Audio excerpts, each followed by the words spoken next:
जैसे कि एक सुखी और समृद्धिशाली जीवन के लिए देवी देवताओं की पूजन की परंपरा काफ़ी पुराने समय से चली आ रही है। धार्मिक मान्यताओं के अनुसार पूजा कालिक पाठ आदि करने से हमारी सभी मनोकामनाएं पूरी होती हैं। लेकिन पूजा करते समय कुछ विशेष नियमों का पालन भी किया जाना चाहिए, अन्यथा पूजा का शुभ फल पूर्ण रूप से प्राप्त नहीं हो पाता है। इसीलिए आज हम अर्था चैनल के माध्यम से कुछ ऐसे बेहद ज़रूरी नियम आपको बताने जा रहे हैं जिनका पालन करना अति अनिवार्य है। जिन बातों का ध्यान रखने पर बहुत ही जल्द शुभ फल प्राप्त हो सकते हैं। इसलिए अपने रोज़ाना के सामान्य पूजन में भी इन बातों का खास ध्यान रखना चाहिए। जैसे आपको बता दें दोस्तों, सूर्य, गणेश, शिव, विष्णु और विष्णु प्रिय लक्ष्मी ये पंचदेव कहलाते हैं। इनकी पूजा सभी कार्यों में अनिवार्य रूप से की जाती है।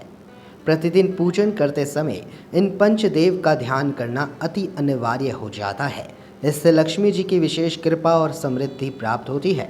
शास्त्रों के अनुसार देवी देवताओं का पूजन दिन में 5 बार करना चाहिए। प्रातः 5 से 6 बजे तक ब्रह्म मुहूर्त में पूजन एवं आरती होनी चाहिए। इसके बाद प्रातः 8 से 9 बजे तक दूसरी बार का पूजन करें। दोपहर में भोजन से पहले 1 से 2 बजे तक तीसरी बार पूजन ज़रूर करना चाहिए।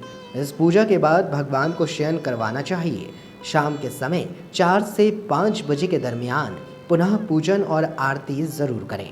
फिर रात्रि में 9 बजे से पहले शयन आरती कर लेनी चाहिए। जिन घरों में नियमित रूप से 5 बार पूजन किया जाता है वहाँ सभी देवी देवताओं का वास होता है और ऐसे घरों में धन धान्य की कभी कमी नहीं होती। इस बात का विशेष ध्यान जरूर रखना चाहिए कि पूजा हमेशा पूर्व या उत्तर दिशा की ओर मुख कर कर करनी चाहिए। यदि दिन में 5 बार पूजा करना संभव ना हो तो कम से कम दिन में 1 बार प्रातः 9 बजे के पहले अपने इष्ट देवताओं की पूजा अवश्य कर लें। पूजा करते समय आसन के लिए ध्यान रखें कि पूजा में बैठने वाला आसन हमेशा अलग रखें और पूजा करने के लिए हमेशा उसी आसन का उपयोग करें। साथ ही आपको ये भी बता दें मित्रों कि किसी भी पूजा में मनोकामना की सफलता के लिए दक्षिणा अवश्य चढ़ानी चाहिए। दक्षिणा अर्पित करते समय अपने मन में अपनी मनोकामनाओं की पूर्ति हेतु अपने इष्ट देव से प्रार्थना करें। फिर उस दक्षिणा और कुछ अन्न धान्य का दान किसी गरीब को पूरे सम्मान पूर्वक दें। इससे आपकी सभी मनोकामनाएं अवश्य पूर्ण होंगी। जैसा कि आप जानते हैं दोस्तों कि हमारे हिंदू धर्म में कई सारे देवी देवता होते हैं जिनकी पूजन विधि भी विभिन्न विभिन्न तरीके से की जाती है, जिनमें शास्त्रों के अनुसार कुछ खास बातों का ध्यान देना अति आवश्यक हो जाता है।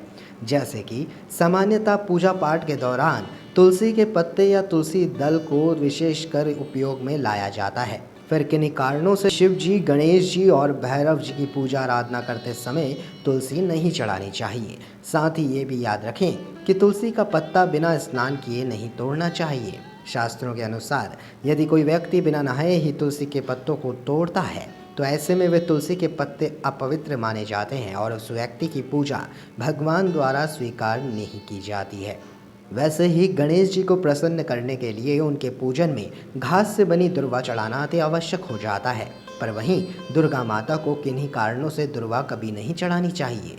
दुर्वा गणेश जी को विशेष रूप से समर्पित किया गया है, जिसे रविवार को छोड़कर अन्य किसी भी दिन गणेश जी को अर्पित किया जा सकता है। हिंदू धर्म में सूर्य देव को प्रातः काल के समय जल से अर्घ देना बहुत लाभकारी माना गया है। पर ध्यान रखें कि सूर्य देव को शंख के जल से अर्घ नहीं देना चाहिए। साथ ही ये भी याद रखें कि स्त्रियों और अपवित्र अवस्था में पुरुषों को शंख नहीं बजाना चाहिए। और सबसे ज़रूरी बात जिसका कि आपको खास ध्यान रखना चाहिए वो है मंदिर और देवी देवताओं की मूर्तियों के सामने कभी भी पीठ दिखाकर नहीं बैठना चाहिए। इससे भगवान का अपमान होता है और देवी देवता इससे रुष्ट हो जाते हैं। तो दोस्तों, शास्त्रों में बताए गए इन सभी नियमों का पालन करने से आपका जीवन अति मंगलमय बनता है और साथ ही सुख सौभाग्य की प्राप्ति भी होती है। तो हम आशा करते हैं कि आप इन सभी बातों का खास ध्यान रखेंगे और अपना इन कुछ नियमों का पालन कर अपने जीवन को और सुखमय बनाने का प्रयास ज़रूर करेंगे। धन्यवाद।